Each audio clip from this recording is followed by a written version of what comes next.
Sorry, I'm just closing out of my FanDuel app here. I Not in downloaded the it. I work downloaded. environment. Yeah, I downloaded with the promo code Lions Wide Receiver Room. You get a bit 50% off right now. All downloads of FanDuel if you use the promo code Lions Wide Receiver Room. But you got to use them with 4 other friends at Yeah, the and same share time. it to at least 4 other friends. One of them who's a really good player. They're only going to get 50% of the promo versus the others. They're getting 100%, or they're getting completely kicked off the program.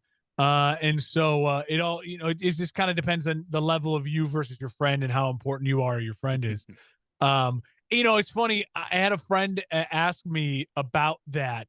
Like, what happened with the Lions wide receiver? Like, what was going on with all that?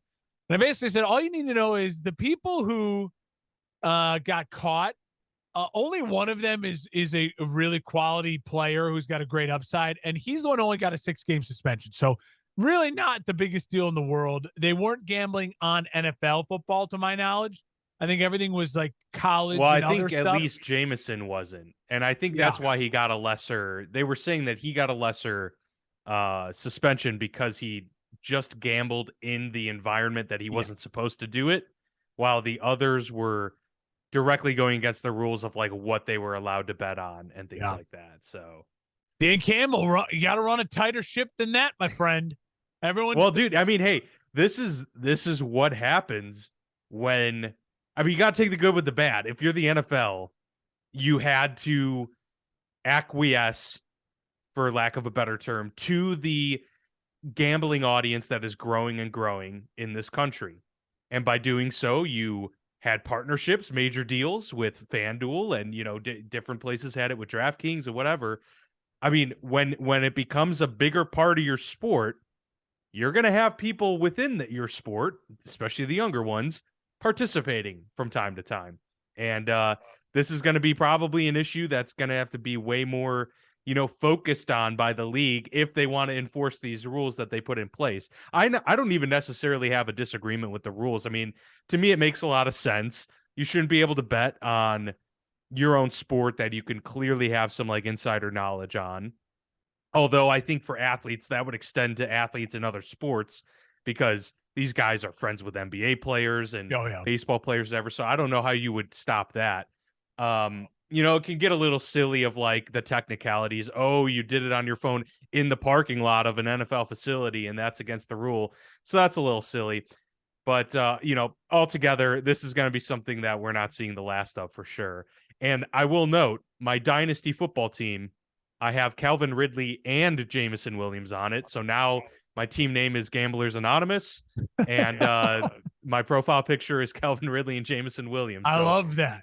we'll welcome more to the party as things unfold. I'd love it if like, I don't know, Jalen Hurts and a few others get in on there, and then I can get some discounts and trade them to my team. We Yeah, welcome all gamblers. we in the fantasy football world, I think it just makes the most sense. It's Yes. what you need to do to win consistently, especially in a keeper league. You gotta be willing to handle suspensions and move forward. Exactly. We forgive.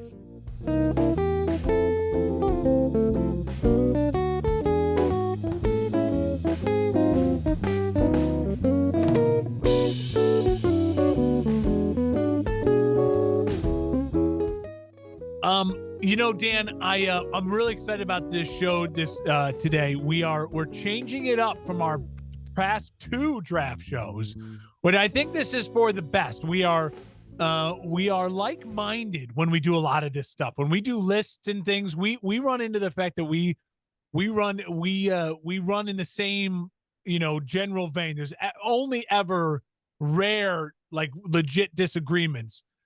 So we are going to be drafting as a team for every pick, and I'm excited about that because I feel a little bit more the pressure off. For me, it's like, okay, if that pick is a bad pick, I'm like, well, Dan really wanted that one, and I just let him have it. Yeah. And so, but I think this is overall it's good because it allows us both to just maybe move a little quicker through this, but also give our convictions on the picks and kind of force that that in the room, what could also be happening when a guy likes another guy more than, a head coach maybe really wants this player, but a GM and an owner really want this player. What do those discussions feel like? So we might have a little bit more of that contention throughout this. I'm pumped about the episode. I'm pumped too. We've been waiting a long time for this. The NFL draft is just a mere few days away now, beginning Thursday, April 27th, running through Saturday, the 29th. And of course, the first day, Thursday, is going to be the most highly watched of the 3 days because it's the entire first round. And that's why we're here today to mock draft the entire first round. It's only 31 picks this year because just as a reminder to everyone, the Dolphins had to forfeit that pick due to the league tampering rules and things of that nature. So they will not get their first round selection in this one. So only 31 teams. Of course, the Kansas City Chiefs are Super Bowl champs, so they will be picking last. But we got a couple teams with multiple picks in this first round. So that'll be interesting to see how we kind of discuss these things into pairing one pick with the other pick for a team and kind of get a direction of where some of these teams are going and what they value, especially those that have 2 picks. So really looking forward to that. You mentioned a lot of it. We're going to be collaborative on this deal, and we'll be sharing the screen shortly so you can all follow along if you're watching on YouTube to see the selections as they come through, and we'll be able to make these selections manually ourselves at the pace that we are going in this first round. Another thing to note, Mark and I discussed, we're each going to get 2 overrides for this entire first round. So 4 total. We each get 2 overrides. Whoever enacts that override first, whoever declares it first, will get the override for that pick if we come to a point of disagreement.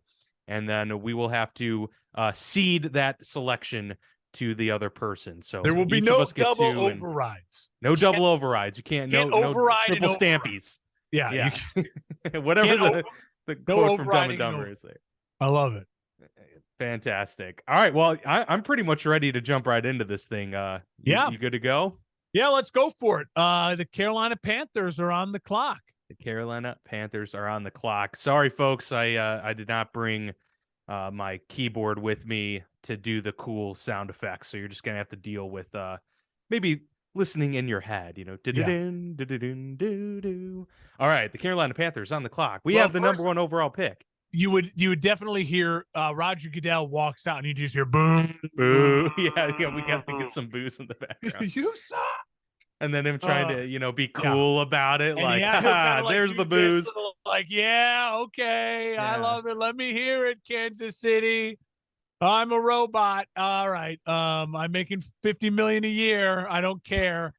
If Mark and I were doing this podcast in person, we would be reenacting the Roger Goodell hug after each selection as well. We would kind of seeing how these. We would take our take on. When you were a little kid and you'd sit in the backyard with a baseball bat and you'd mimic stances like Ken Griffey Jr.'s and Sammy Sosa's.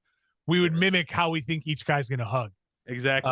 Yeah. I mean, I don't know if anyone could have predicted the Mac Jones walk when that happened. So yeah, there's a lot of different styles out there. Exactly. All right. I think this is a simple one. Let's waste no time on this one. Our guy, Mr. Person said it best last week. Bryce Young. Yep. And all indications are that he is clearly the Panthers guy at number 1. So yeah, nothing more further to discuss. Panthers probably going this route because they're trying to get the most sure deal out of all of these guys. Now, you and I have had disagreements with the mainstream in that regard. I still honestly think CJ Stroud is a safer pick. But many think Bryce Young's, processing capabilities, which is obviously probably the hardest thing you could teach in the NFL, is the highest among this group of quarterbacks. And maybe that's why he's the perfect guy for Frank Reich and that, the rest of that supporting cast there to be able to get the most out of Bryce Young. But as we've noted, and it has been mentioned multiple times, the size thing's the biggest, concern. But Bryce Young to the Panthers, they get their quarterback, and they hope it pans out as well as their last number 1 overall selection at the position. So number 2, got the Houston Texans, Mark. They have 2 selections in this draft. 2-12. Probably not going to wait till 12 to take a quarterback, although it's certainly possible. And it's worth noting, Will Levis has apparently jumped CJ Stroud in the Vegas odds to be the second quarterback off the board and the quarterback to go number 2 overall in general. So that's an interesting development, but I don't know. What are you thinking here? Because to me, I'm still thinking DeMeco Ryans brand new head coach. Yeah, they could go with a, can't miss defensive prospect in a Will Anderson or Jalen Carter. But I mean, can you really afford, if you're Houston, to wait till 12 and hope that a quarterback falls?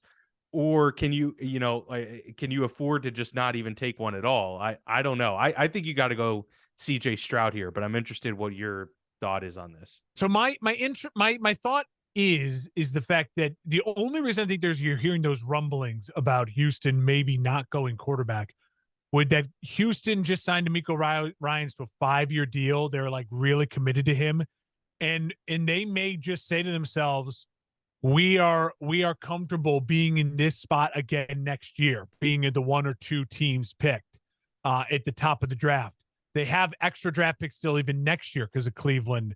And that maybe they are already eyeing a quarterback in next year's draft. But I don't think they feel that way. I think they've fallen in love with a prospect here. My guess is I'm going to go CJ Stroud. I think CJ Stroud would be the pick if I was Houston. I think it's the pick that, the Will Levis talk and things like this. It might just be to drive up maybe some trade talk potential. Maybe Houston is more comfortable going with a project quarterback. And they're willing to see if they could get someone to trade up to 2. But I think CJ Stroud is the pick. I mean, if they could find themselves to stay within the top 10 and, sell that pick and gain assets, I could be persuaded to saying, okay, that's a good route to go for Houston. You could still probably get, at the very worst at that point, you may have to reach for like a Hendon Hooker, but I guess at that point you could wait till 12 and hope that he falls there. But still get a bunch of other picks and see what happens. And you're still, likely going to have a top pick next year. But I agree with you. I think CJ Stroud is still a very good prospect. A really can't miss guy when it comes to accuracy. And, that's the name of the game. And maybe at 12, we'll see when we get to that point, but maybe they, start to pack the house a little bit with some resources for their new young quarterback. So we come to 3, which is the pick that has been highly discussed. We talked about that report a couple of weeks ago where 6 teams were discussing for trades to go up and at number 3 to potentially, most likely, get a quarterback. Of course, we're not doing trades here for this where everything is as is. All picks stay where they're at for this mock because you can't predict trades. It's too difficult. It's a fun exercise, but not here when we're doing one mock draft episode. So it's the Cardinals pick here, Mark. And what do we do? I mean, Will Anderson has been the talk for so long. To be honest with you, lately, I have been more and more convinced that Tyree Wilson may very well jump Will Anderson in the edge rankings. And who's to say that Arizona doesn't want to go with Jalen Carter, who is still being talked about as the best overall prospect, despite some off the field concerns. So this is a big one. Tyree Wilson, to me, it seems like he could be the fit here, mainly because of the new coaching staff in Arizona. And again, he's the hot name right now. And it usually happens to where one guy, especially an edge rusher, starts to move up. We saw it in last year's draft. A lot of people, that was Hutchison. Hutchison was the day one as soon as the season ends. And then by the time the draft happens, he gets jumped. So I'm comfortable going any 3 of those defensive prospects. I think Arizona will go defense. I think Arizona is smart in knowing that they're a year away with Kyler Murray's injury. So go get the best available player, and maybe the best available player for your new head coach's system. And rushing the passer is so important for what they're going to try to do there in Arizona. 100%. And so I'm comfortable with any 3 of them, but I am leaning a little bit towards Tyree Wilson as well. Okay, so to play devil's advocate, because here's the issue that I have with this pick is and this always happens with the draft. This kind of probably happened with the Will Levis thing. Does it get to a point where a guy has been propped up so much over the several months and years to where he gets to be a boring prospect, and so others jump into the conversation because it's exciting and it's new? To me, Will Anderson's been the guy for over a year at this point, a year and a half, dating back to, his junior season. I just think that maybe it's a thing of like, don't overthink it. Arizona is going to take the guy that's most NFL ready and the most, considered dominant player. Now, I would say Jalen Carter probably would fit that mold in terms of like overall dominant performer, but with the concerns and the fact that I think Arizona wants an edge rusher really bad, I think they would go that route. I'm going to lean towards them taking Will Anderson here. That's fine. And you don't have a problem with that, right? No, I think they're going defense, and that's what Gannon is going to want, and I think it'll help them again just sell. Hey, we got the best prospect, knowing that they're probably punting on the year anyways. Yeah, if Will Anderson somehow doesn't pan out, no one's going to be like, can't believe the Arizona Cardinals took Will Anderson. It's a like great way to put Young it. Thing. It's a can't miss in terms of reputation type of pick. All right, so here we go to the Colts at number 4. 2 quarterbacks are off the board, and they are left here with potentially taking a dominant defensive player. I don't think they are. So we've got Anthony Richardson, which Pro Football Network, that's the engine we're using here, has listed as the next best available quarterback in Anthony Richardson, and followed by Will Levis, and then Hendon Hooker a little bit further down these rankings.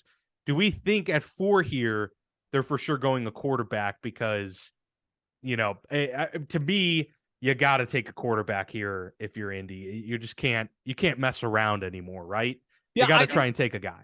I think they have to. In this scenario, if I was in the room, I would be pounding the desk for a quarterback. And it, again, the thing about this draft with these quarterbacks is really unique is I could make the case for why I would choose any one of them over the others. You know what I mean? Like, well, Anthony Richardson is the sky high ceiling versus, well, CJ Stroud is maybe the most prototype for the modern game. Will Levis is he's got that cannon arm, reminds you he's got mobility, kind of like a Jay Cutler. And he played against really good competition with less and was a winner.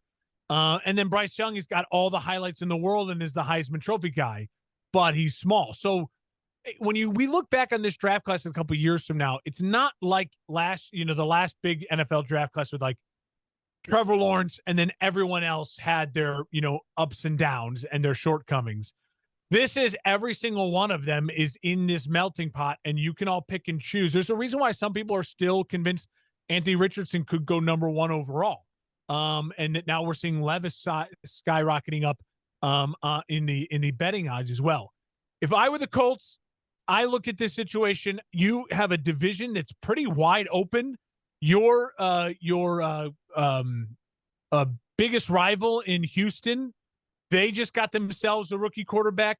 You're going up against Trevor Lawrence. You got to find a way to compete against someone who's only getting better, who's vaulting themselves in one of the top 5 quarterback slots in the league.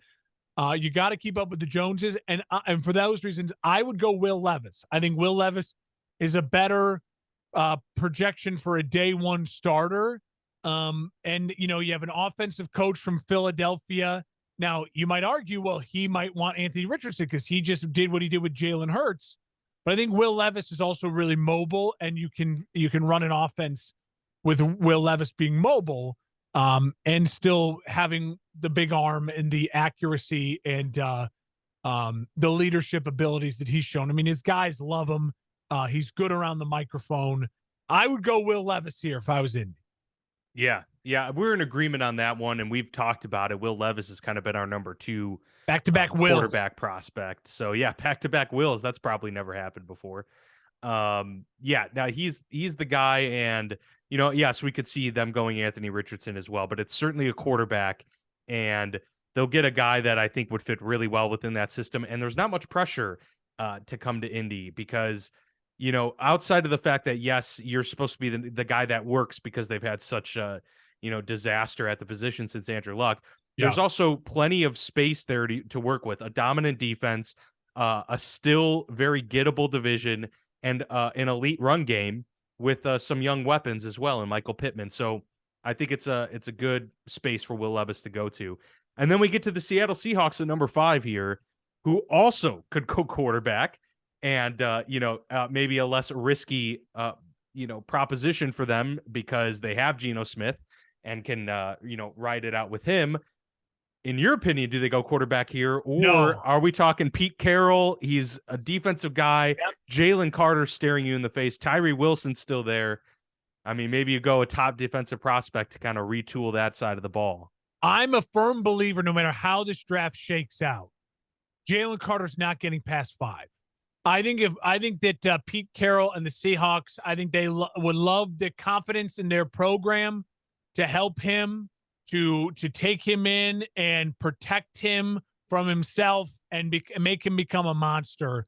I think Jalen Carter goes 5 here if the way the draft is shaking out the way we have it so far. I agree. I do not think a quarterback gets taken here by Seattle. I could see Tyree Wilson just as easily as Jalen Carter. But again, as you said, like, Pete Carroll loves his dominant defensive players.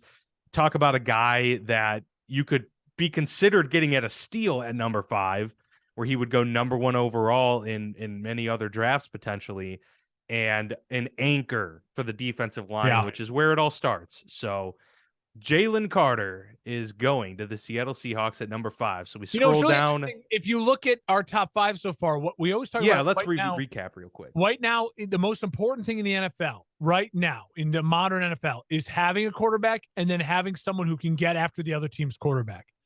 And the first 5 picks are quarterbacks and guys who can get after the quarterback. It really is. This is what, and that's what you want to do. If you're a team drafting in the top 5, it's probably for the reason of that you didn't do those 2 things well. You didn't do quarterback well, and you didn't get after the other team's quarterback well. And those are the most important things to do in the modern NFL. It really is. Absolutely. Absolutely. I completely agree with you on that front. And so Bryce Young, 1 to Carolina Panthers, CJ Stroud, number 2 to the Texans, Will Anderson, number 3 to the Cardinals, Will Levis, number 4 to the Colts, and Jalen Carter, number 5 to the Seahawks. So that brings us up to the Detroit Lions. Yeah. They are now on the clock at number 6.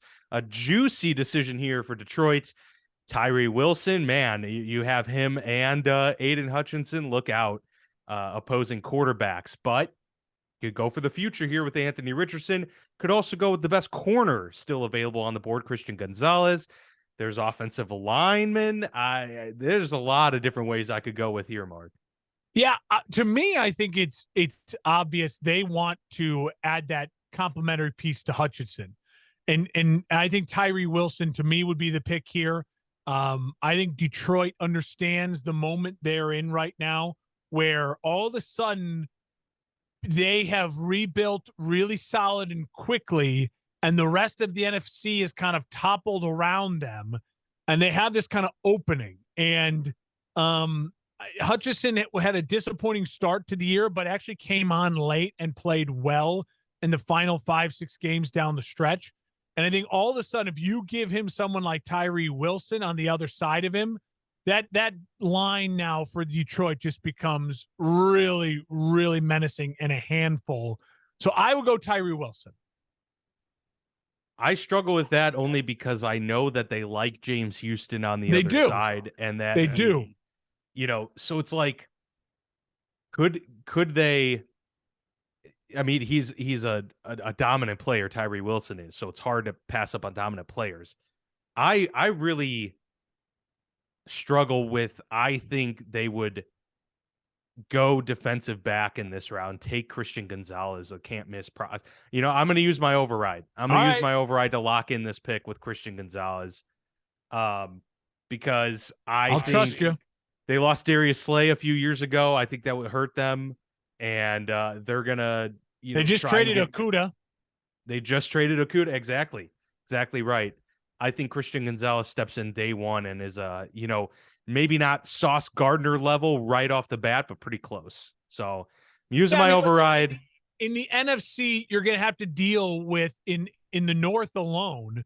You have to deal with DJ Minnesota, Moore. and you have so And you have to deal with DJ Moore in Chicago now, and you have to deal with Justin Jefferson in Minnesota. So you're going to face those two guys, each twice a year. Christian Watson came on late for the Packers, yep. and so there's some good wide receivers now in the NFC North and in the NFC overall. So I don't hate it.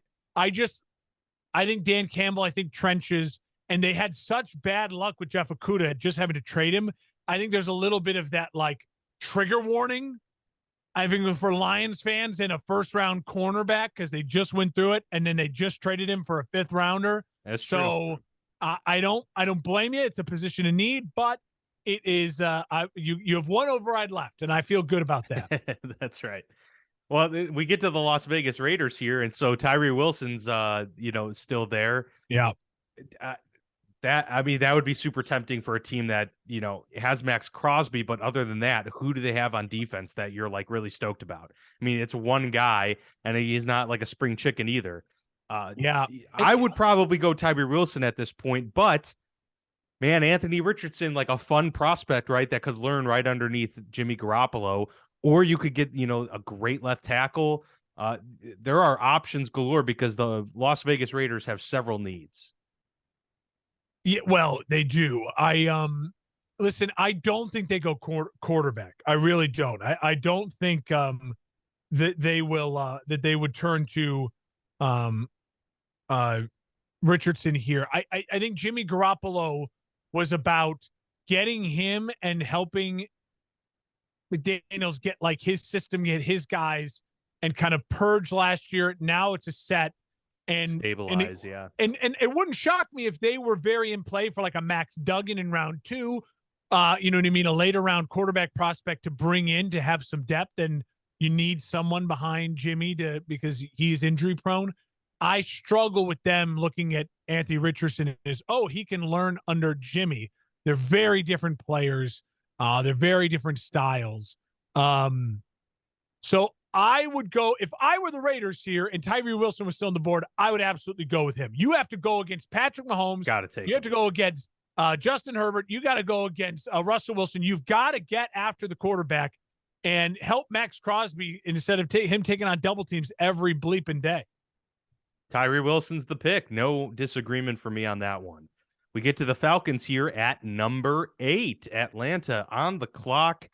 A lot of issues for Atlanta as well. They could go offensive line here. They could go, people are saying Bijan Robinson could go here to Atlanta because of their run-heavy scheme. But I kind of think they have Tyler Algier, who played perfectly fine last year as a rookie, a young guy. They have so many other problems, Mark. Tyree Wilson would have been great. I'm sure they would be chomping at the bit to get him on the other end of the ball here. But they find themselves in a position could take a quarterback, a running quarterback at that could probably fit their system well, or they could take an offensive lineman and kind of start the rebuilding from the trenches. This is tough. I'm really could be persuaded in a lot of ways. I think Atlanta would really have loved for either of the two picks at 6 or 7 to fall to 8. They really would have been excited about that. Or another move that meant another quarterback went ahead of them. So any of those guys that we've mentioned is a non-quarterback at this point in time to fall to 8. They're in a little bit of no man's land here. If you were to override and say we're going Anthony Richardson, I wouldn't fight you on it. I wouldn't take Richardson here.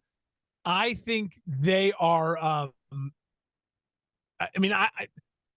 don't know. They're wide receiver. I kind of think Paris Johnson. I mean, yeah, Jackson Smith and Jigba wouldn't be a bad pick by anybody. But I don't know. Like if you think about Arthur, I always want to say Arthur Miller. Well, Arthur Smith is the coach. Arthur Smith is the owner. Yes. So Smith comes from Tennessee. Who did he have there when he was running his offense? Taylor Lewan. He had like a dominant left tackle. Yeah. And loved to run the football.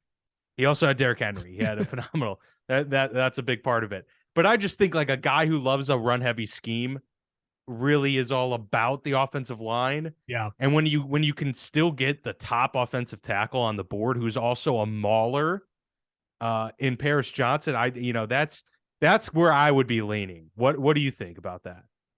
Yeah, I mean, tackle's not a huge position need for them. I could see them maybe convincing themselves to go Skoronski because he's more of the guy who he Go projects inside. as I the could see guard. that. But Yeah, then you're that's fair. reaching maybe at 8 for a guard. I don't know. I mean, it's a tough It's spot hard for for me to Atlanta. see Miles Murphy go this high, because Yeah. I know they would love to have an edge defender. But I mean, maybe they do. Maybe they do go with Miles Well, if Murphy. they're Like going, I feel like if they're going edge, the only other edge in the top 10 that I feel confident that he's been talked Nolan about Smith enough or that would go top 10 is the kid out of Iowa, Van oh, Ness. Van Ness, yeah, which a lot of people have been mocking to the Bears at 9. So he's been inside the top 10 in a lot of mocks. I guess it kind of just depends on what your flavor is. Kind of pick your poison, so to speak, because they all have cons, they all have pros. Van Ness is a fairly raw prospect, but he's got so much potential. Are we Or they ruling could go out Smith and Richardson Jigba, totally? man, Are and we then you have ruling? him, Kyle Pitts, and Drake London. That would be ridiculous. Are But you? who's throwing them the ball? I Yeah. guess. Are we ruling out Richardson completely? I wouldn't. No, I certainly wouldn't rule him out. I still think, like, after talking through all of these, that's probably their best bet. Just Yeah. because he's such a good fit, he's like a really good fit for Atlanta. Yeah. I mean, Should we go there? I think so. At this point, yeah, I don't love any of their other. It feels like a reach for everyone else. It's a reach a little bit for Anthony Richardson, but at least you say to yourself, "Gosh, we need a quarterback." Yeah. We just need someone, and they clearly were not impressed with Desmond Ritter enough at all last year. I'm And not sure if we've Richardson, ever seen a team take a quarterback in the top 10, get a top 2 pick the next year, and then double down and take another quarterback. I wish that happened more often. Because if I were the Falcons here, you have a real good shot at being one of the worst teams next year, too. And then and if it's that's the not case, working, you should be willing to just take another quarterback. yeah, if it's not working with Richardson, you move on. But if he's not the reason you're top two, top three, then you keep rolling with him and you keep going with it. I say we say screw it, we go with him, and then All right, it we'll go is with a the relief a quarterback. little bit for us of the rest of the draft that we're done with the quarterback talk for I think the most part.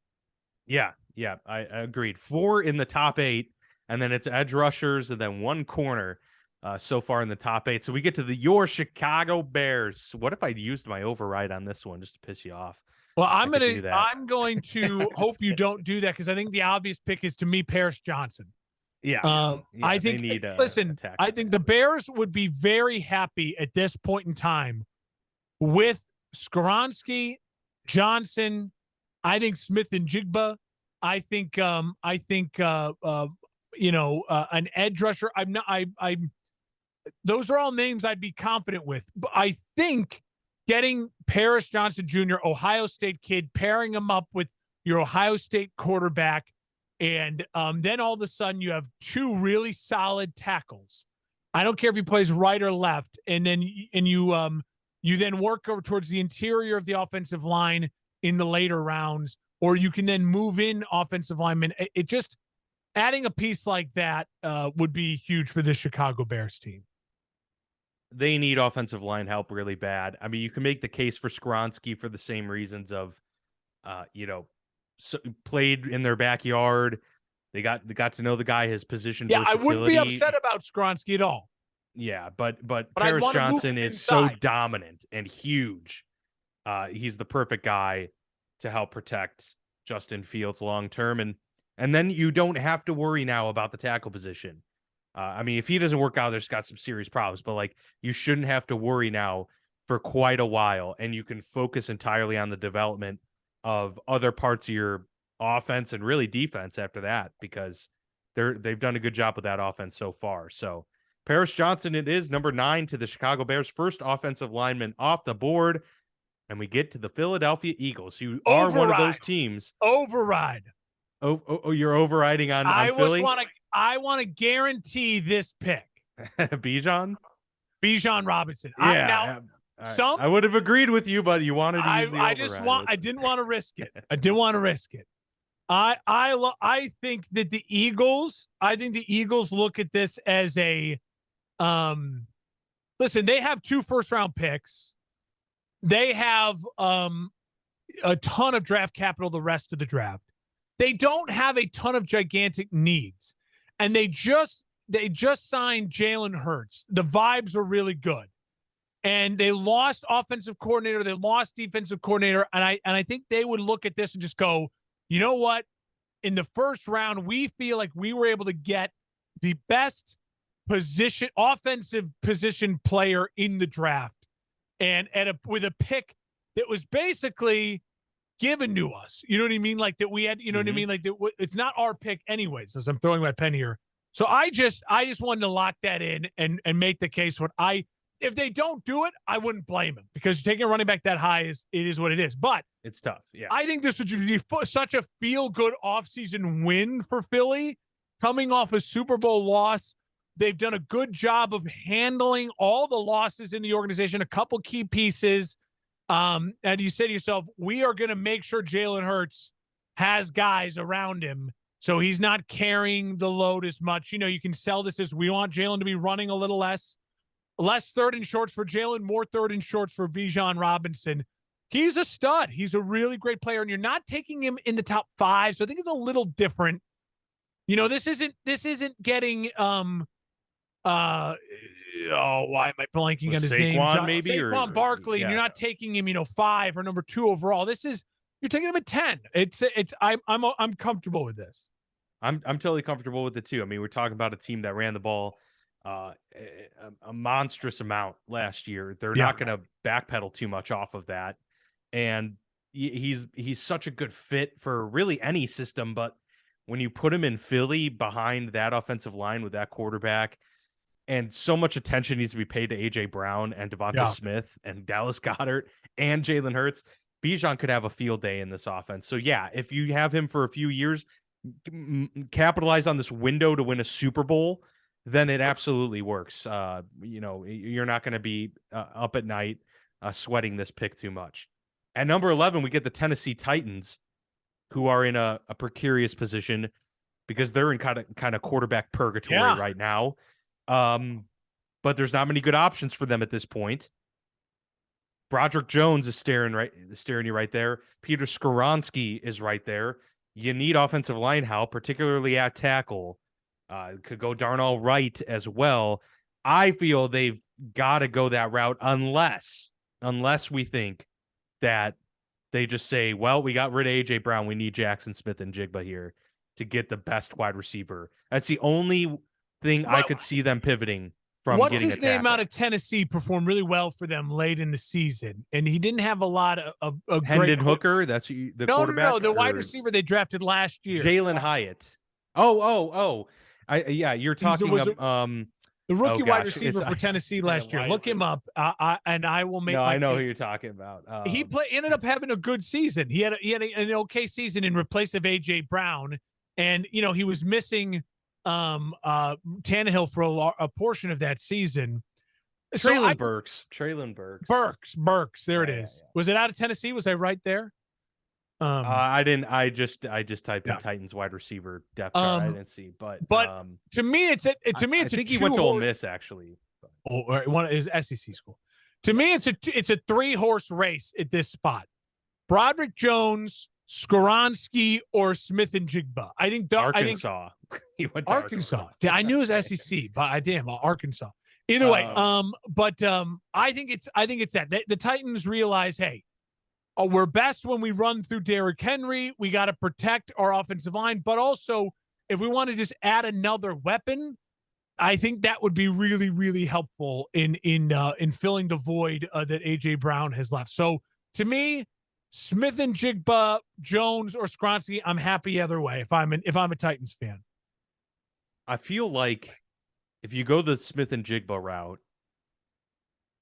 you're still in a way punting on the season because I just don't see how. He's great. He's the best wide receiver prospect, no question. But I just don't like for this team with quite a few holes.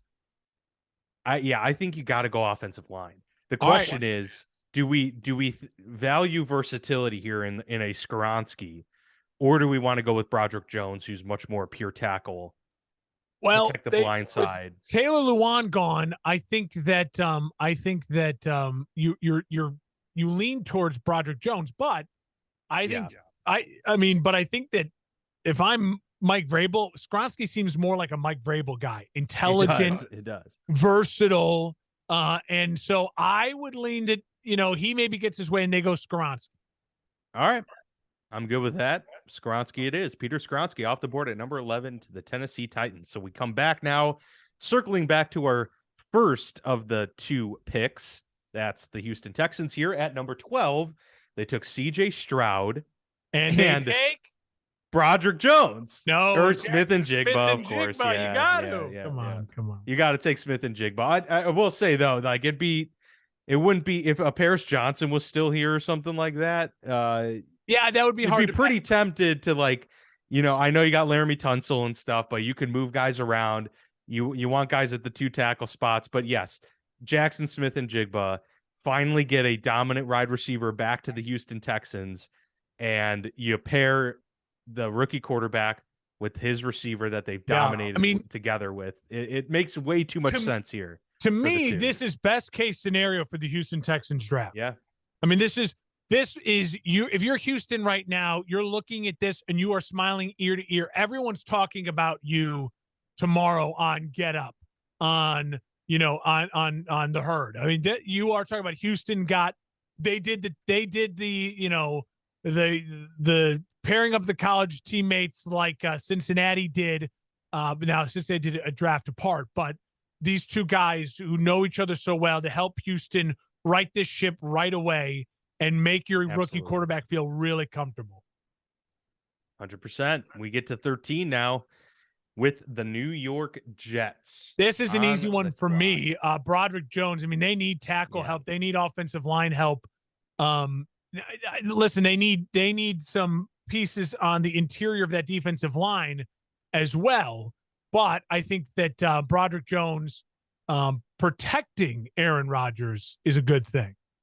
It is Broderick Jones all day. Couldn't agree more. So we get to the New England Patriots at number 14. Bill Belichick loves himself some defensive prospects, and we've got a few at the top of the board here. He could go a versatile Brian Branch route, could go with what many say might be the best all-around corner in Devin Witherspoon from Illinois. Do they go edge? Do they go with the Nolan Smith or Miles Murphy or offensive line? I feel like all of these basically 5 picks here. And then maybe if you want to sprinkle in the possibility of Jordan Addison, I could see that as well. But I don't see the Patriots taking a wide receiver like him, a project one more so too, or less proven maybe this high. So would you agree that they're probably going defense here? Unless it's offensive line. They would have loved for the Jets to do something else and get Broderick Jones. I think they would have loved that. I think Bill Belichick would have valued that pick big time, or Jackson Smith and Jigba. I think they would have seen the value in getting the top wide receiver at 14 as well. In this case, I think they go and look at their board and say, what we have graded out as maybe the best corner in the draft is still available. And so I think they would go Devin Witherspoon here. I really do love the idea of Joey Porter Jr. finding his way to New England. So I just feel like New England would use him really well as a player's son and that legacy. But they love those bloodlines for sure. Yeah, but Devin Witherspoon is to me is a better player. He's a better prospect, and I think Bill would value that in corner. And you have to go up against Stephon Diggs, and you have a lot of offensive firepower in the AFC, so I think they can sell that pick for sure. It feels like a very Bill Belichick prospect. Guy, he's tough as nails. He was, counted out for, so many years, went to Illinois, not a cornerback factory by any means, but he's physical and he's got amazing ball skills to boot. A really well-rounded, versatile guy that can play the run with the best of them, and that's what the Patriots want. They want those physical guys to compete. So Devin Witherspoon it is off the board, and I would consider that a steal for the Patriots if I were them. Yeah, I'm really happy that I get one of the best corners, if not the best corner off the board in the middle of the first round. So now we get to the Green Bay Packers. We're thinking something's going to happen to where Aaron Rodgers probably isn't playing for Green Bay next year. So with that, are we making this decision now with Jordan Love in mind? You can go the route of Darnell Wright, another great offensive tackle prospect, but do you want the third best offensive tackle? Or do you go with a Jordan Addison and say, we're going to swing for the fences here and finally try and, double down on some rookie wide receivers and get another one? This could be an interesting route as well. I think Green Bay is really happy that both the top 2 tight ends are still available. I think they go That's tight end. That's a good point too. I think they go tight end in the first round. Listen, you tight end, you think to myself, a tight end, that's a reach. But think about right now, the best teams in the NFL and the biggest offenses, obviously Travis Kelce is the best example. Tight ends are more important than ever before. And I mean, it's a pick your poison. Dalton Kincaid has had the meteoric rise where everyone has talked about Michael Mayer, the kid out of Notre Dame, for longer. I think that Mayer from Notre Dame is their guy. It feels like a Packers pick. Notre Dame, Midwest, more of a blocker too. So he's more well-rounded. But he's very, very capable. ESPN. I don't know where we're on Pro Football Network. I don't know where they have him ranked, but ESPN has Michael Mayer as the 20th overall prospect. So it's not that big of a reach on there. So they have him 28. Michael Mayer right there. They have behind Kincaid, right behind him. It's a toss up. Mayer is 6'5", 249. Kincaid 6'4", 246. He's a little bit more of your Travis Kelce build versus Mayer is a little bit more of your maybe he could develop into Jordan Kittle. And I think they value that. I think he's a blocker. I think he's a red zone target for their young quarterback. I would go with Michael Mayer, the tight end from Notre Dame. Okay. Yeah, I don't think I'm going to use my override on this one because it's a massive need for them. I would probably like to see the offensive line being, something that they value here as well, but I think it's either or. Yeah. And the thing is, it's a deep tight end class, and it's a deep, there's a lot of good interior offensive line prospects down the road. So, instead of choosing the depth route, go with the number one guy at his position. And that's probably Michael Mayer here for tight end. So I'm good with that. Well, and they need an offensive piece. I think it's a little shot at Aaron Rodgers too. Remember, they've never drafted an offensive player in the first round, an offensive skill position in the first round during Aaron Rodgers' career, except for Jordan Love. And as soon as he's leaving, you go get Jordan Love a weapon. I don't know if the Green Bay is spiteful like that, but that's a great storyline for me as a Bears fan to just eat on up the Green Bay and the infighting too. And yeah, you need a tight end, and you have a young quarterback, and you have young wide receivers. So build this core, you know what I mean? And if your young quarterback doesn't work out, you can say, well, listen, we gave him the weapons. He has it's Jordan Love. This is your year. Show up, prove out. You're a fourth-year player. We gave you weapons to surround you with. And I think that Green Bay always develops offensive lines well. They'll find offensive linemen in the second, third, fourth round to help that offensive line to still be a functioning good group. Green Bay is not going to all of a sudden plummet to being a bottom 5 or 6 offensive line. Right. So we're halfway through. I'll quickly recap. Bryce Young, number 1 to Carolina, followed by C.J. Stroud to the Texans, Will Anderson to the Cardinals, Will Levis to the Colts, Jalen Carter to the Seahawks, Christian Gonzalez to the Lions, Tyree Wilson, the edge rusher out of Texas Tech, to the Raiders, Anthony Richardson, the 4th quarterback taken, going to the Atlanta Falcons, and then we have Paris Johnson to the Bears, Bijan Robinson to the Eagles, Peter Skoronski to the Titans, Jackson Smith and Jigba to the Texans again. Broderick Jones goes to the Jets, Devin Witherspoon to the Patriots, and Michael Mayer, the tight end, to the Green Bay Packers, bringing us to number 16, the Washington Commanders. And Washington here New owner, really, really new needs vibes. a corner really bad. They need a corner really bad. Yeah. Um, And I think there's a couple still available that they'd be happy with, including Joey Porter Jr. I think it's Joey Porter Jr., to be honest with you. I Yeah. mean, I think he's the guy that they're going to go with there. He's the, you know, Pro Football Network has him as the second best available corner. I think he's probably the best available corner at this point, and probably gives Washington kind of what they prefer in that position too, like definitely length and size. He didn't have a bunch of interceptions at college, but he was pretty much a shutdown guy for Penn State. So yeah, I could absolutely see this. Ron Rivera too, like loves he's a classic NFL kind of head coach. He would appreciate the bloodlines here being Joey Porter's son. So yeah, we're going to go with Joey Porter Jr. and puts a stake in the hearts of, I'm sure, a lot of Steelers fans who were hoping that he would drop there to 17. Yeah. But to me, that helps provide a little bit of clarity for Pittsburgh. I think while they could go the route of Deonte Banks as the next best available corner, to me, they would either go two routes here. They would either go Darnell Wright to get that offensive tackle who's still, a first round caliber guy. You would have loved to maybe get him at 32, but the way this board's falling doesn't look like you'd be able to make this pick and then hope that he falls.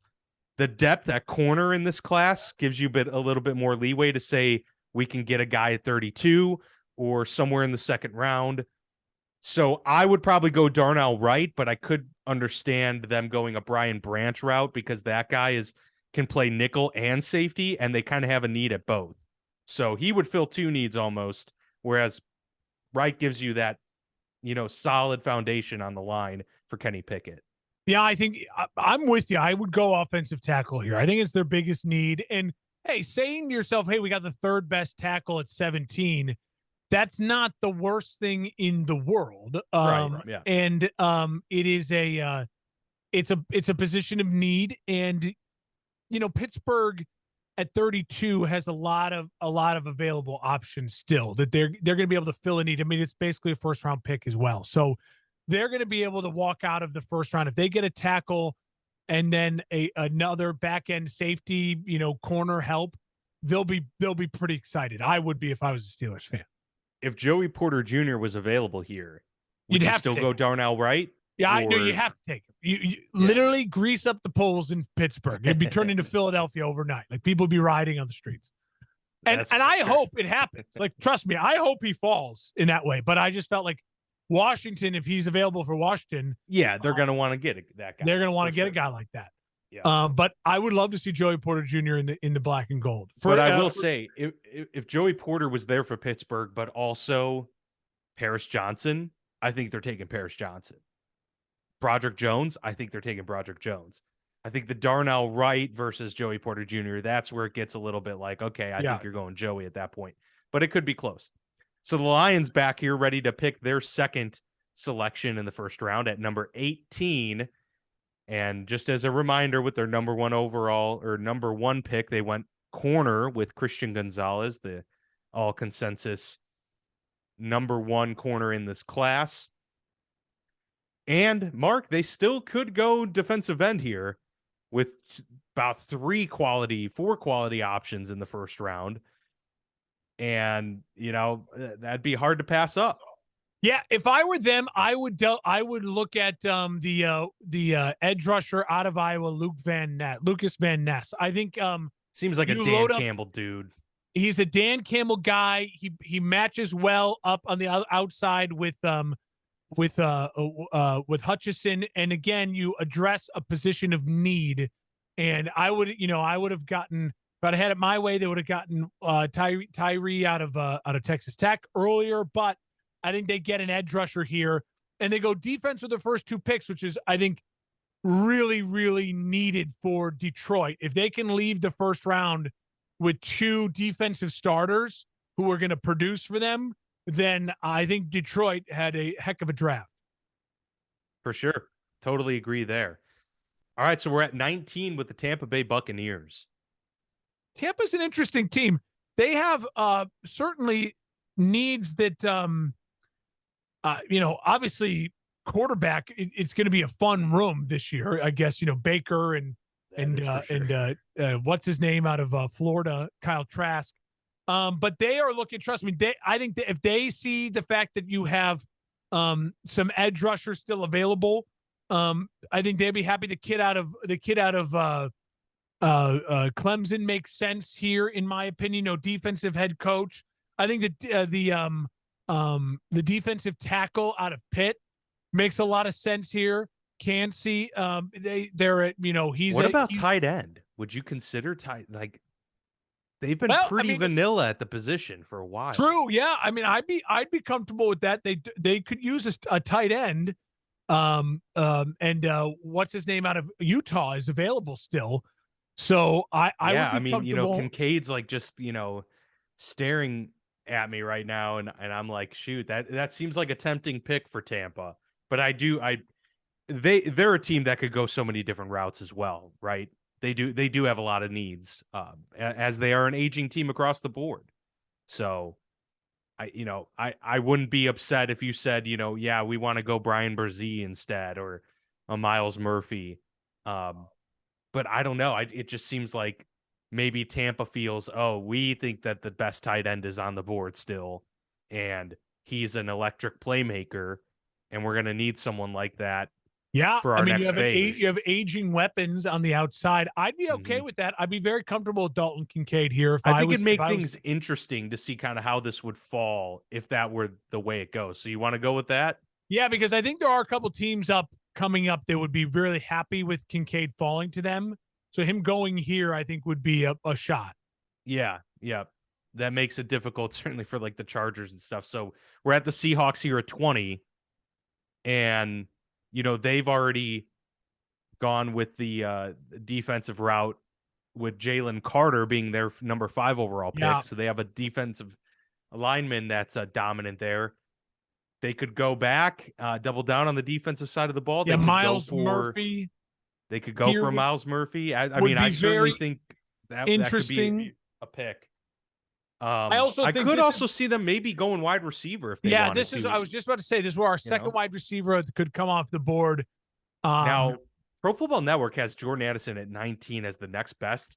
I feel like Zay Flowers. I'm a Zay Flowers guy. Probably the next best. And especially, I think he would fit Seattle in that mold because he's much more of like a slot guy that can play that. Yeah, 5'9", 182. Yeah. Kind of, they still have what's his name opposite of DK and Tyler Lockett. Yeah, Lockett opposite of DK. Yeah. So I think Zay Flowers to me would be really interesting here, and or Miles Murphy out of Clemson.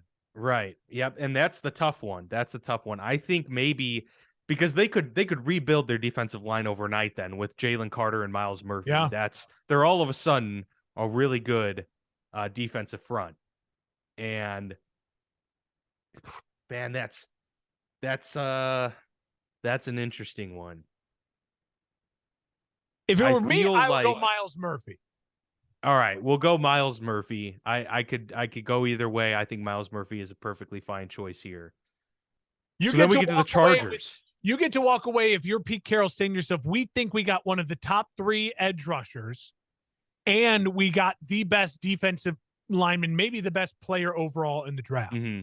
Yeah. And all of a sudden now Seattle's defense has got its bite back. You're getting a healthy Adams on the back end. And all of a sudden Seattle, a playoff team, just added 2 really good players. Yeah, big time. That defense is scary now all of a sudden. The Chargers now on the clock at 21 certainly have some needs that they can address defensively, but wide receiver is also an interesting one that they could throw into the mix. Look, Keenan Allen has battled injuries. Mike Williams has battled consistency issues and some injuries as well. I mean, I kind of feel like, okay, Seattle didn't take Zay Flowers. Let's give Justin Herbert Zay Flowers, right? And let's ride off into the sunset. I'm with you 100%. Fantastic. I think that works great. He would fit well with the Chargers there. They need the depth, and I think they would have taken tight end there possibly as well. If Kincaid was available, I could see them doing that for sure. But they just need to keep loading up on weapons. They're going to be in shootouts against Patrick Mahomes twice a year. And a guy like Zay Flowers is a big play difference maker. And you know that Keenan Allen and Mike Williams are going to miss time. You just know it. Neither one of them is going to get through playing all 17 games. So Zay Flowers, you hope, can step up in those games that they are missing, which is one of the things that Justin Herbert's numbers fell off the cliff when he was missing one or two of those guys. At Baltimore with 22, I kind of feel like Deonte Banks has to be the pick here, right? Because corner is probably their most glaring need. I mean, they've had a pretty rough cornerback room, and now you got to compete with the Cincinnati Bengals, trio.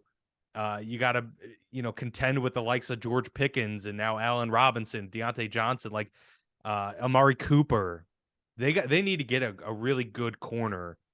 And I could see Deonte Banks being that physical dude that they want to add. I am going to overrule you. I'm going to override.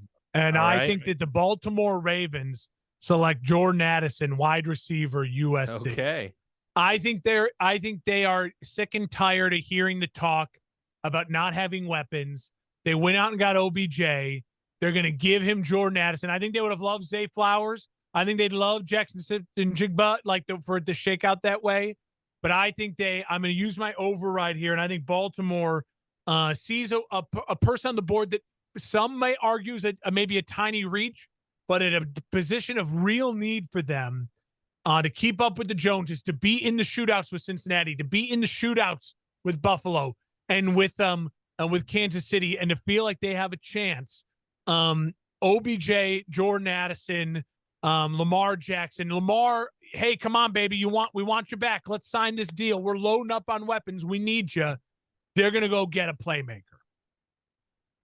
For sure. I have no issues with that. And just like that, you are out of overrides, my friend. So I'm okay with that. It's all me now with 8 teams to go. I feel good about my overrides.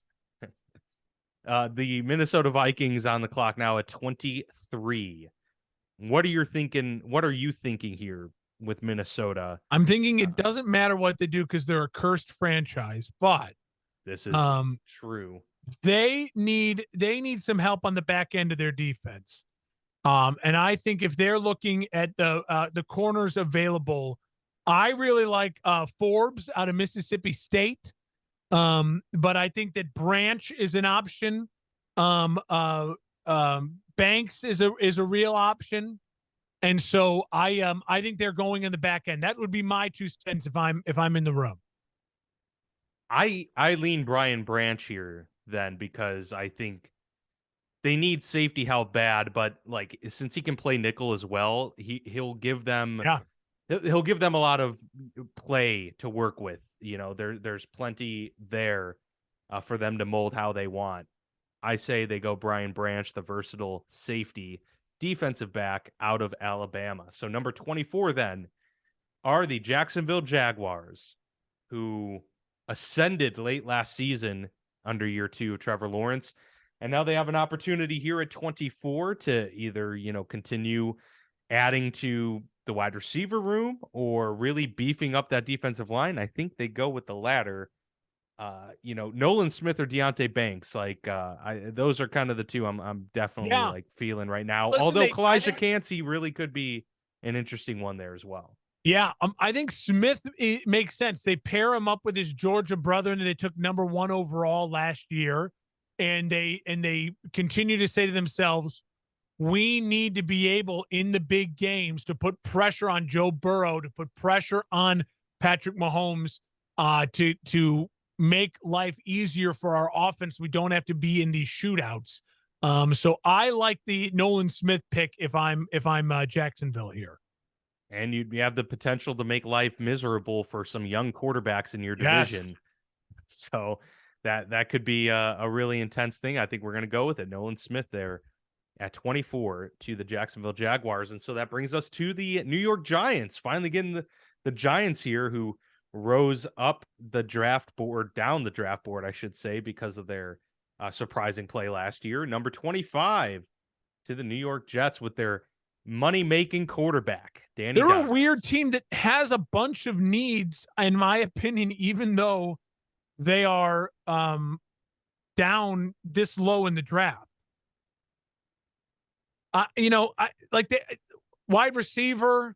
I feel like they need interior offensive line help here, but I feel like you'd be reaching for some guys. I mean, Dan, looking at who's on the board, Deontay Banks would be. I feel like Banks has fallen too far. I think we got to go with that because also we're talking CeeDee Lamb, AJ Brown, Devontae Smith, Terry McLaurin. Like, you're going to have to get like some shutdown guys to contend with these number ones in your division if you want to have a prayer at making it out of there. And Jordan Addison, Deontay's certainly capable of that. If Jordan Addison or Zay Flowers had gotten this far, I think New York would go for it. But I agree. Quentin Johnston is tempting, but I think Deontay Banks is probably a little bit higher up on the draft board. I'm comfortable with that if you are. Let's do it. All right, so 26 to the Dallas Cowboys, and maybe the Giants did them a favor. Maybe Dallas says, nice, we can go ahead and take a wide receiver in Quentin Johnston. But, they certainly could use some help on that defense as well. Brian Brzee just kind of add to that dominance in the interior, or, they can go, often if they want to go Anton Harrison, I don't know, but there's some routes here for sure. Dallas would like one of the two tight ends to be available here. That'd be great for them. Yeah. Dallas, Dalton Schultz. Dallas would like for Bijan Robinson to be available here. Dallas would, I think, really appreciate one of those four corners to still be here. And so I think you're going to have Jerry Jones sitting there itchy fingered. He's going to be, he's going to be 2 glasses of Johnny Walker Blue in, and he's going to say, give me that boy from TCU. That's right. That's right. Quentin Johnston, baby. Let's do it. Lock it in. I'm all for it. 100%. And you know what? This makes Dallas better. This is a team that has had struggles with that wide receiver depth room for a long time. Well, and when they got rid of Amari Cooper, it's been CeeDee and a bunch of injury guys, and hoping that guys return to form. So he's a big body receiver. He's a more of a possession receiver than CeeDee, a red zone threat, and I think it does make them better. And it helps them open things up a little bit more. If Mike McCarthy's goal is to run the ball a ton this year, it helps to run the ball and open up the box when you have the guys on the outside, then Johnson and Lamb. That's a lot to handle on the outside. As a force, for sure. So it brings us to the Buffalo Bills at 27. And I'll let you go first, Mark. Like, who are you leaning towards? What position are you leaning They would have towards? loved Quentin Johnson, I think, to still be there, or any of those top 4 receivers. I don't think they want to reach. But I think if you're them, they look at it and they say, wait a minute, that kid from Pitt is still sitting there. Kancey, I think, has a chance to be a real difference maker. And so that's what I would lean. But I'm open to suggestion. I think they desperately need to reestablish themselves at the offensitive line and figure out their identity. But who's I think Osiris Torrance, the true guard / potentially center prospect out of Florida. I think that gives them some actual beef. Yeah, something he's a big to say. Boy. You know what? 6'5", We're not passive. Avila out of TCU is very highly ranked, but I don't hate it. I agree. They don't have a ton of needs. They're a really good football team, but they do need to run the ball. And I do think if you look at Torrance, he's a big boy and he's road huge. Yeah. And you got to get some guy that can just assert dominance and also help just keep Josh Allen clean a little bit too. I mean, there were too many instances where if they want to play the style of ball they want to play, which is a lot of these deep shots, they also need to have the time, and you don't want Josh Allen to constantly have to run around and make this happen. Buffalo So has to, by the time the draft ends, the Monday after the draft, Buffalo has to look at themselves and say, we feel better about our offensive line and run game. We feel better about our ability to attack the quarterback. And we feel better about Josh Allen having a possession, third down, dump it receiver. Like Zay Flowers would be it'd be really great electric. Sure. And I wouldn't be mad for them to trade up to make that happen, but they can't. The reason I'm saying, I just said what I said to say what I'm saying, is that they cannot go all in for just one player. Because Buffalo, if Buffalo legit wants to play in a Super Bowl like Cincinnati, like Kansas City, who seem to now be owning the AFC, they have got to be able to just, it's 3rd and 5, easy conversion, and not just hoping Josh Allen throws a bomb. They've got to be able to run the ball on 3rd and 5. They got to be able to quick dump 3rd and 5, slant, move the route, go ahead. And Stephon Diggs is as good as a number 1 there is in the league. But him having a legit number 2, a Zay Flowers, as someone like a Jackson Smith and Jigba, who's just also a difference maker, who's a possession receiver, would be incredible. But you also, for them to get a Torrance and just them say, you know what, we're going to road grade people on 3rd and 3 and run the ball and find a running back that they like. Maybe the kid out of Alabama, in rounds 2, 3, and 4. It's really important for Buffalo. They don't need a lot, but they need to be able to change their identity a little bit with some depth in this draft. Yeah, I do agree with that. And so you're good with the offensive line pick. I'm good with Torrance right? for the guard from Florida. So at 28, we got the Cincinnati Bengals. They are on the clock. Yeah. They helped their offensive line out big time this year.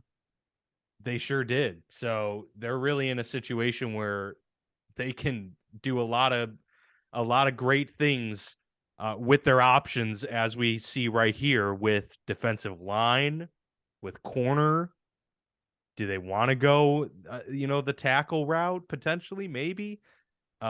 They're another team, as you mentioned, that would have loved to have Dalton Kincaid or Michael Mayer fall to them, because I bet they would have taken either one of those guys, and they could still go, with Darnell Washington, who's a huge tight end out of Georgia. I mean, I just are we thinking that 3 tight ends will go off the board in the first round? That'd be very interesting. But I mean, hey, it's a fun mock draft for a reason. I wouldn't close the door on them going with a Darnell Washington, to be honest with you. But I could also see them just getting a dominant edge and being like, or a Brian Brzee. I mean, Brzee's kind of falling here. He was a year ago projected to be like a can't miss first round prospect. He's fallen a little bit, but they have the luxury of being able to kind of pick and choose here. Or Trenton Simpson. I mean, they get get that linebacker core intact, or a Will McDonald off the edge. I mean, I could see a lot of these options playing out for the Bengals. Yeah, I think they'd go Jack Campbell before Trenton Simpson, but I like Brzee here. I think they could use more depth on that defensive line. I think they know the importance too of having rotational guys to keep throwing at Josh Allen, to throw at Lamar Jackson, to make Deshaun Watson in division uncomfortable. And they solved their biggest need at the offensive tackle. This is a really good team that just needs depth, and they need guys to rotational pieces. And I think he is a guy that could become a star that they're getting as a depth guy and a rotational piece guy. And that would be, I think, really huge for them with Brzee, the defensive tackle out of Clemson. He's huge, 6'6", monster. Yeah, he's a big dude. He's a load inside, and I think that helps. The Bengals are drafting for January and February, December, January, February. He helps them in those moments big time. Absolutely. All right. High upside pick for sure. So the New Orleans Saints at 29. We got 3 picks left here. We're closing in on the first round. Interesting for New Orleans. New Orleans, I mean, they're another one. It's kind of weird. They're like the Giants, where they are late in the draft, but they really could use a big difference maker. So Kalijah Cansey's just, right there for them. Like, hey, I'm this big Defensive body tackle, interior guy that could they really, really really could help here. use they really could Yeah. use that. I'm comfortable with that. I mean, I think they could use another a piece. I mean, they would love one of the tight ends as well, but I don't know if they need the blocking tight end out of Georgia. Um, That's true. I could see they them are a going that route defensive too. I mean, head they did just coach. get yeah. It's a defensive head coach. I think Cansey would be a really good fit here. Um, yeah, I don't know. Yeah, let's go Cansey. I'm game for that. I think I think so. He's a Kalijah first Cansey. rounder. To me, he's a first rounder. We're getting to Yeah. the end of the first round here, and I think he needs to be a first rounder. Well, in terms of, obviously with the definitions having changed over the last decade or so, but like in terms of true defensive linemen being ends and tackles and noses, there's only 3 of them that were taken here in this first round. That Yeah. being Brzee, Kalijah Cansey, and then Jalen Carter, right? So Yeah. we didn't have any other defensive linemen taken, just edges. And so now we get back to the Philadelphia Eagles at 30 after taking Bijan Robinson. Probably go defensive here. They could go linebacker, they could go edge. I'm certainly leaning edge. What are your thoughts? Yeah, I agree. I think there's a couple good options here to rush the passer, and I think they would definitely take that as something they need to consider. Make Daniel Jones uncomfortable in division, make Dak Prescott uncomfortable in division, win your division, get back into the playoffs, and I think that's all Philly's thinking about. Where do you see some of these prospects? Because I've seen these rankings all over the place. Obviously, Pro Football Network has theirs here, but would you lean Foskey? Would you lean McDonald? Ojulari from LSU. I'm not going to try and pronounce his first name, but Adebaware from Northwestern. Keon White is a guy that's kind of been, climbing draft boards. I A like lot of those guys. I like Keon White. I think he's got the size, 6'5", 285. I would take him over Foskey. I think he's a difference making size wise. And again, with Philadelphia, they have pieces already. And it's a defensive, the culture on that defense. Ojulari is more of that outside linebacker. He's more that Von Miller 6'2", 250.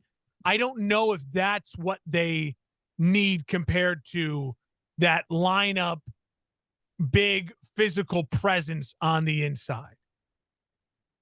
I get that, but I'm going to use my override. I think, with just one to spare, or one pick to spare, I think just in terms of how I viewed the edge class, which is a super deep class, and they're all really, really good. But I think Will McDonald out of Iowa State, yeah, okay, gives you enough splash, and he's going to be the guy that could get 18 sacks in a year. Yeah, even if he's maybe not as adept in the run game, you can get him to that point, I think. But in terms of like the guy that can really like break open a game, I really like the 6'4", possibilities here for Will McDonald. And again, he doesn't have to carry anything in that defensive line, that defensive front for Philadelphia, and that defense is still very good, even though they lost pieces. So you're not coming in here hoping that he has to do everything.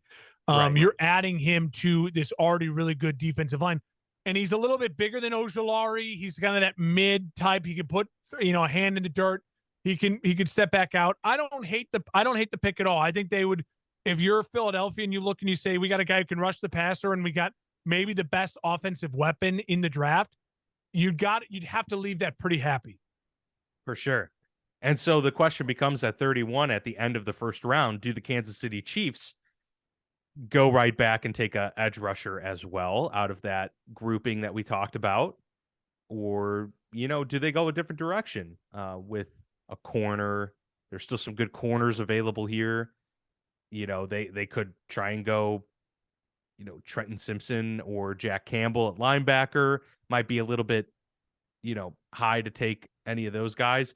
Or do they go with the wide receiver? Because there's still some wide receivers available here. Josh Downs, Jalen Hyatt, those are guys that are, constantly rising up draft boards. Yeah, Mingo out of Ole Miss, Jalen Reed Mingo, out of yep, Michigan really good. State. Or Darnell Washington. Hey, I mean, Travis Kelce's not going to live forever. I mean, he's a beast. I love him. I want him on the Dude is a Bears in the second monster. I round. So know. I'm not going to pick him because I want What's him on the Bears in the second round. what's Even though they their just got offensive line situation though? they listen. The Chiefs could use an offensive lineman, a tackle. Because I like DeJuan Jones a lot. They don't need a center because they got that Creed He's Humphrey. huge. DeJuan Jones, 6'8", 375. Yeah, guy's just massive. I mean, I kind of feel like March out that's of North Dakota State, but that feels like a little bit of a reach. that's a little bit of a reach. I mean, Anton Harrison's there at Pro Football Network. They say he's the best available tackle. I like DeJuan Jones a little bit better. That he would certainly be my pick if we went that route. Yeah, if we're going So tackle, I think it's down to edge rusher or tackle, and then it's I would go with DeJuan Jones then. I think he's a giant physical body, young. Andy Reid can coach some offensive lines, and I like the idea that they would just get a big prospect. What is this? Tried to click on our full results here, and I'm getting ads galore. You're getting Zyrtec. Okay. Beautiful. So we've got the full list here. So yeah, no, I agree with you there, especially because edge is such a deep class. Kansas City can go and get him in the middle rounds, and they can get a serviceable guy that fits in right there. Protecting Patrick Mahomes, keeping him from having to run around like crazy all the time is a priority and needs to be. If you can get a top 4 tackle at the end of the first round, you're pretty happy about that. Yeah, looking at this, I would be pretty pumped. So I think some of the really good teams made good decisions. I think the Eagles made good decisions. If this is how the draft goes for them, I think Houston is a real winner here today. CJ Stroud, a lot of people question it for the first hour of the draft, but if all of a sudden you can get Jackson Smith and Jigba then at 12, and maybe that is what Houston's planning this whole time. And if you can pair them up, I can't tell you how much people are going to like that. And I will like that as well. That'd be awesome.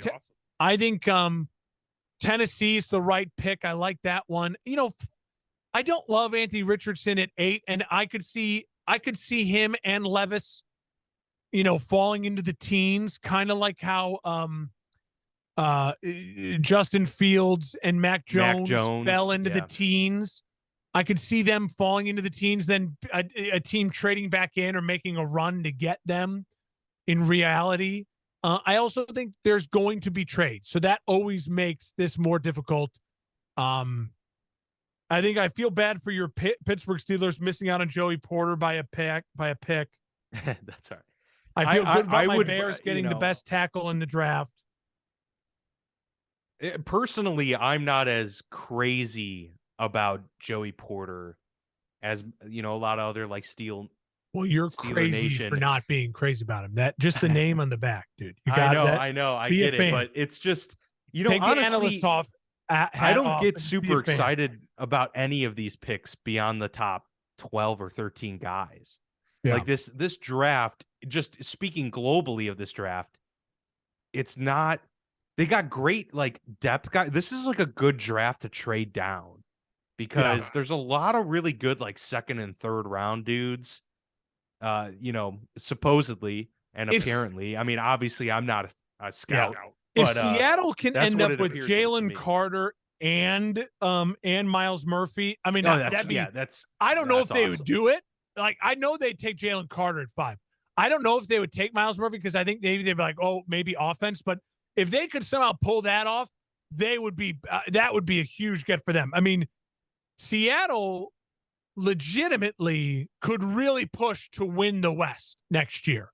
Oh, easily. They were the playoff team playing good vibes. We don't know what San Francisco's quarterback situation is going to be to start the year. Rams and Cardinals are kind of a mess. Yeah. And, next week, I think next week's a great show. And it'll probably be a long show. We'll run long like this one because it's going to be a lot of reaction. We'll definitely have to give our who won, who who are we questioning, and then we'll have a lot to talk about with our own two teams as well. It's a great time of the year to be a football fan.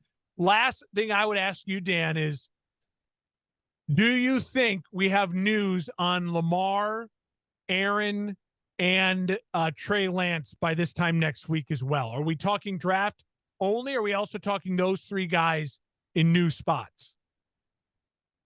I think the only one that I could see having a deal done on draft day or one of the draft days is the Jets and Packers coming to a deal for Aaron Rodgers. Yeah. I think that's the most plausible. And I think they're just waiting to see how the board maybe falls or what they can, squeeze out of this thing. But I don't think there's like enough progress made on the Lamar Jackson front for it to just all of a sudden be like, yep, we're ready to just move on entirely. That's hard for me to grasp. And Trey Lance, I don't know. It just kind of feels like a lot like, are these teams really willing to like make big deals for Trey Lance? It's just there's certainly potential there, but that's also something you just wait till you're done with the draft to kind of see what you're working with as a collective before you make a decision on a quarterback. No, like that. I tend to agree. I think that I think that the Trey Lance is going to be a post-draft move.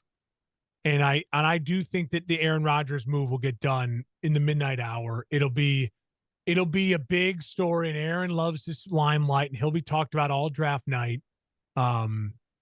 And so I think that'll get done as well. And I think both those organizations want to move on from the story. And I think if Baltimore does what they do and they go get a wide receiver in the first round, whether it's one of the top three wide receivers, I think that'll certainly help the Lamar Jackson stalemate as well. Yep. In full agreement there. So, well, we made it here. We did it. That's our 2023 mock draft episode of the Football Lounge with Mark and Dan. We appreciate you all listening. If you have stayed this entire way through to the end, we thank you very much. Subscribe, like, as always, please. It really helps us out. And, interact with us on social media. We'll be posting the results of this mock draft after we, publish the episode. And so, yeah, really excited to see what people think and can't wait to see the NFL draft, how it plays out. There's always theatrics and dramatic moments that happen. So, yeah, once that first trade kind of, gets tossed over the desk, I think that's really going to get the juices. All hell breaks loose. All hell breaks loose. That's right. So excited for that. Hope everyone enjoys the draft, and we'll see you back here next time.